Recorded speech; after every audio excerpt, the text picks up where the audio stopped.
आप सभी को दर्शना शर्मा की ओर से राधे राधे। जय श्री कृष्णा।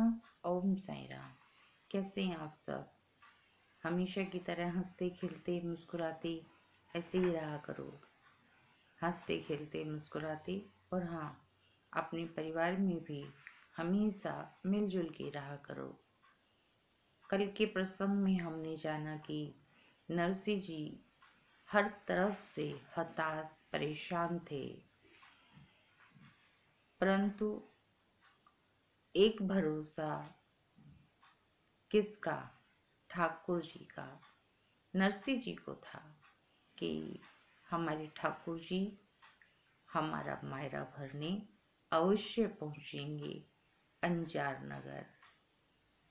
इस उद्देश्य से नरसिंह जी अपने संतों के साथ मिल करके सभी सोचते हैं कि जो हमसे बन पड़ेगा वो देंगे। तो सभी संत, उन सब संतों में एक संत कहता है कि नरसिंह जी चिंता क्यों करते हो? मैंने सुना है कि जो चीज हमारे पास सबसे ज्यादा होती है वो हमें मायरे में दे देनी चाहिए। नरसिंह जी कहते हैं कि हाँ, बहुत घनी चीज है हमारे पास ना, बहुत कुछ है हमारे पास, कहने को है नहीं, बहुत कुछ। अब नरसिंह जी इस प्रसंग में खामोश हैं, लेकिन सभी संत मिलकर सलाह देते हैं कि नरसिंह जी ऐसा करते हैं कि हम क्या करते हैं, हम जो हमारे पास है हम वो दे देते हैं। नरसिंह जी कहते हैं हमारे पास सबसे ज्यादा क्या है? बोलते हैं हमारे पास तुम्बा और तुमड़िया, तुलसी की माला, शालीग्राम और तिलक लगाने वाला चंदन, गोपी चंदन, देखो तो कितना है हमारे पास। अब नरसिंह जी कहते हैं कि हाँ है तो। बोले तो हम क्यों नहीं दे सकते? बोले दे सकते हैं। एक ने कहा कि नरसिंह जी सब अपने अपने तरीके से मायरा भरते हैं। बोले हाँ भरते हैं, तो हम भी अपने तरीके से मायरा भरेंगे। बोले भर लेते हैं। तो हम भरेंगे वैष्णवी, यानी कि शुद्ध भक्ति, भक्ति का मायरा भरेंगे। वो हमें माला पहनाएंगे, हम तुलसी की माला उन्हें पहनाएंगे।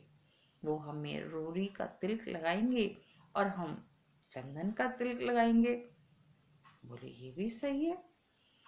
बोले भक्ति और भाव का मायरा हमारा नानी बाई का मायरा होगा।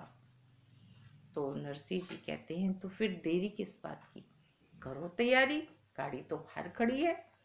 सभी संतों ने एक साथ मिल के छोटी बड़ी तुम्बी तुमड़िया रखनी शुरू की। नरसिंह जी ने कहा मुझे तो, मैं सेट करता हूँ, मैं सही करके लगाता हूँ। छोटी बड़ी तुमड़िया दनादन नरसिंह जी भरना शुरू किया। उसके बाद तुलसी की माला, जितनी तुलसी की माला थी सब भर के रख दी। उसके बाद गोपी चंदन, बड़ी बड़ी हांडियों के अंदर गोपी चंदन रख दिया। ये लो। सब बहुत खुश थे, हम मायरा लेके जा रहे हैं। अब कपड़ों की जगह उन्होंने क्या दिया? टोपी और लंगोट। ना तो कोई टोपी ले जाता है ना लंगोट, पर चूंकि नरसिंह जी का मायरा, जो नानी बाई का मायरा था, वो भक्ति का मायरा था, तो उन्होंने कहा कि हम भक्ति का मायरा, तो उसमें उन्होंने कहा टोपियां दो। सब टोपियां लगाएंगे और लंगोट। अब ये सबसे ज्यादा इम्पोर्टेंट हो गया, क्या? टोपी और लंगोट। इसके अलावा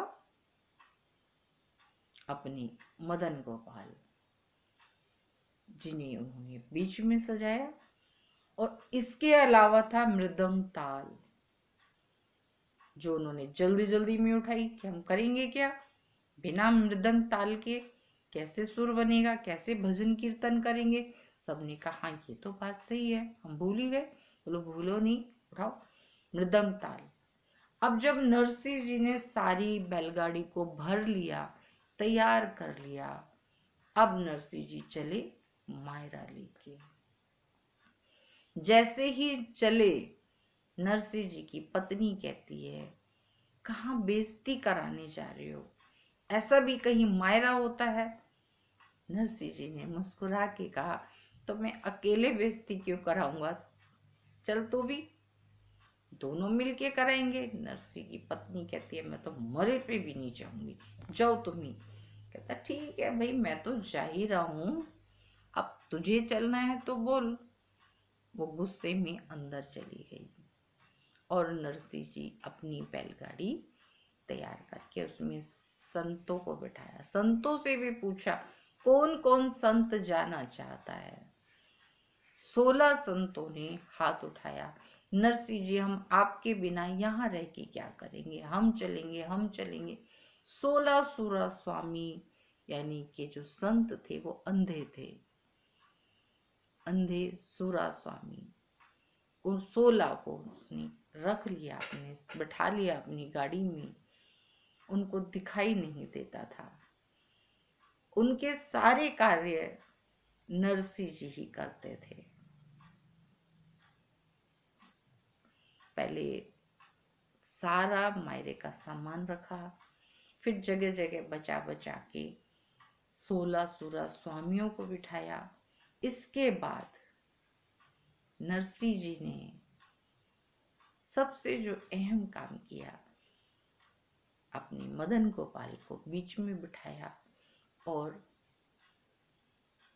चारों तरफ मृदंग ताल सबके हाथों में कि गाते बजाते चलेंगे। अब नरसिंह जी बैलगाड़ी खुद हाँक रहे हैं। अब जब पूरे गांव में ये बात फैली कि देखो देखो ऐसा कहीं मायरा होता है, सब आपस में हंसने लगे कि अरे महाराज, इस गांव में, जूनागढ़ में सब ने रोटी देना बंद कर दिया है नरसिंह को, और ये सूरा स्वामी सबको रोटियां देना बंद कर दिया है। तभी तो अब अंचार नगर जा रहे हैं बेटी के यहाँ, बढ़िया बढ़िया खाएंगे 2-4 दिन और फिर वापस आ जाएंगे। इन्हें कौन सा मायरा भरना है, जिसके पास खाने को नहीं वो मायरा भरेगा। महाराज नरसिंह जी सबकी बातें सुन रहे थे, बैठे बैठे मुस्कुरा रहे थे कि हे ठाकुर महाराज, सांवला सा सेठ, सब तुम्हारे कारण सुन रहा हूं।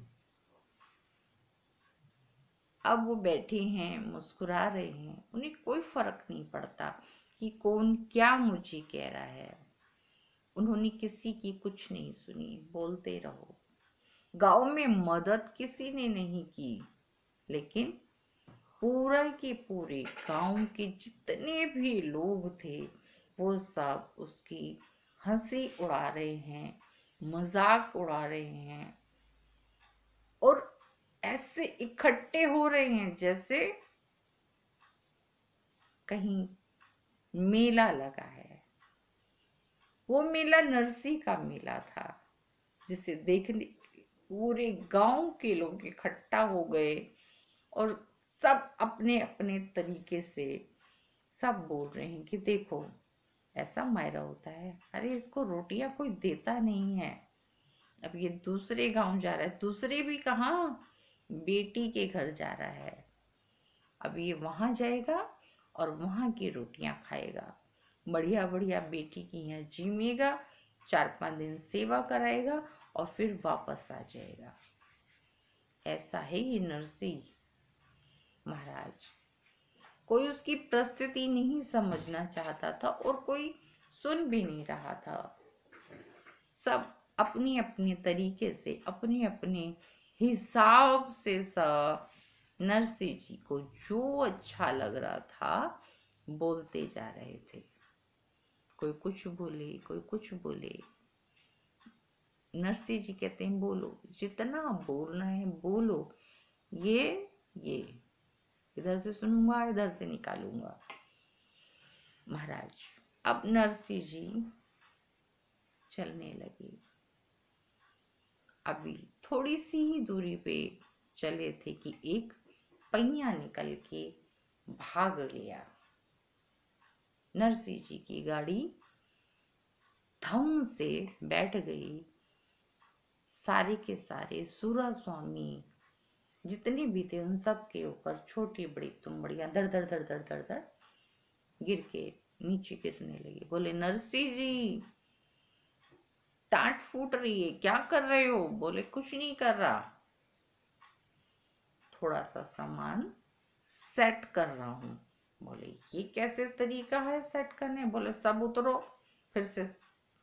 अब महाराज 16 सूरा स्वामी बेचारे फिर से उतरे। फिर नरसिंह जी ने पहिया वैया लगा लगू के सेट किया, फिर वो बैठ गए। महाराज ऐसे थे हमारे नरसिंह जी।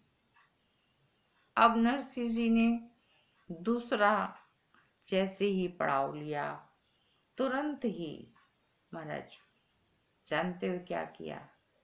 क्या हुआ? एक जो बैलगाड़ी थी ना, उस बैलगाड़ी का जो एक बैल था वो झट से बैठ गया। अब वो बैठ गया।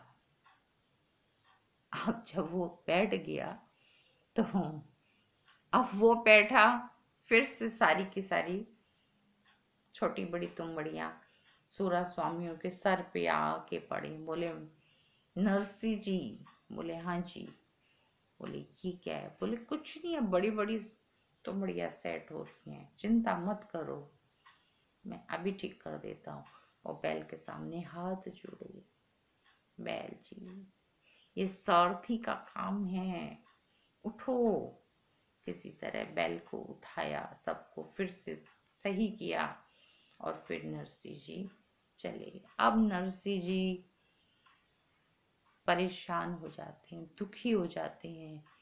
एक बैल उठे, दूसरा बैठे, इसके साथ साथ उससे भी बड़ी चीज, बुढ़ापे में इतना परेशान, इतना दुखी, क्यों? किस लिए? बेटी का मायरा लेके जाना है। ठाकुर जी ने कहा है कि तू चल, मैं आ रहा हूं। वो कहते हैं कि मैं परेशान हो जाऊं कोई बात नहीं, लेकिन मेरे कारण ये संत क्यों परेशान हो रहे हैं? ये नहीं होनी चाहिए। ये तो मेरे पीछे आए हैं ना, तो मेरे पीछे इतने परेशान होंगे क्यों? अब नरसिंह जी केदार का राग गाते हैं।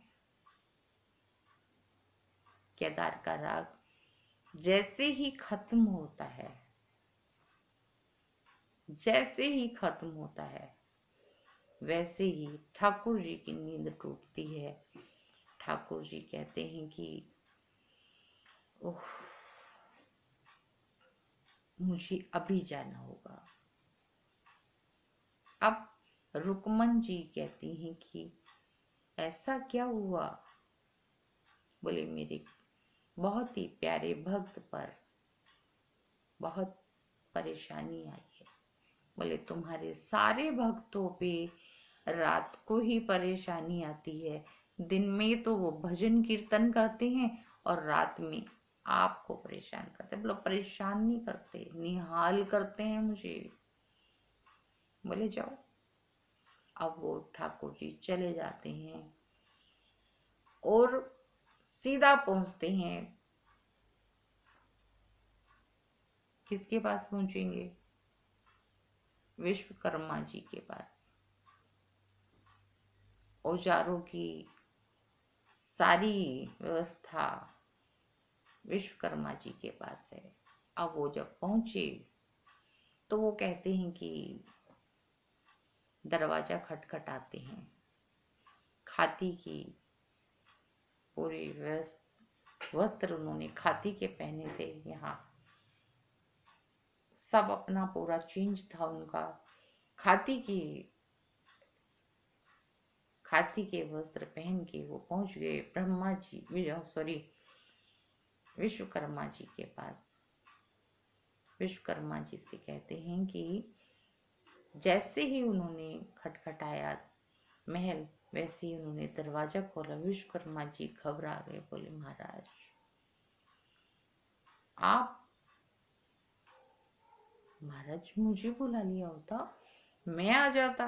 बोले कोई बात नहीं, मेरे भक्तों पे भीड़ पड़े तो मैं खुद आऊं, तुम जल्दी से अपने औजार निकालो, जितने भी हैं फटाफट दे दो। बोले महाराज क्या हुआ? बोले मेरा नरसिंह भक्त बहुत परेशान, बैलगाड़ी टूट गई है, जल्दी दो, जितने औजार हैं सब रख दो। अब खाती की पूरी वर्दी ड्रेस पहन के और उस पे सारे औजार, कील, हथौड़ा, छेनी सब लेके अपना यहाँ टांग के नरसिंह जी के पास हमारे ठाकुर जी पहुंच गए।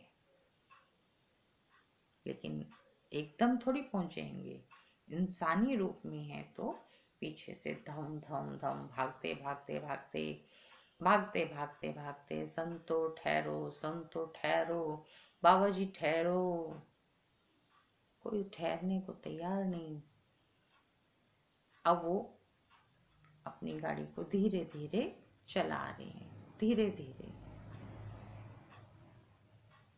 कल देखते हैं कि कल के प्रसंग में क्या होता है।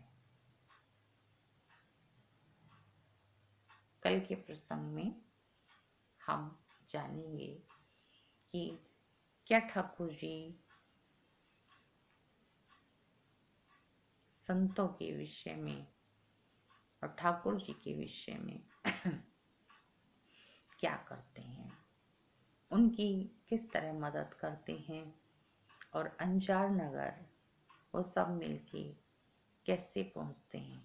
कल हम सब अंजार नगर पहुंचेंगे। कल मिलते हैं। नमस्कार, राधे राधे, जय श्री कृष्णा, ओम साई राम।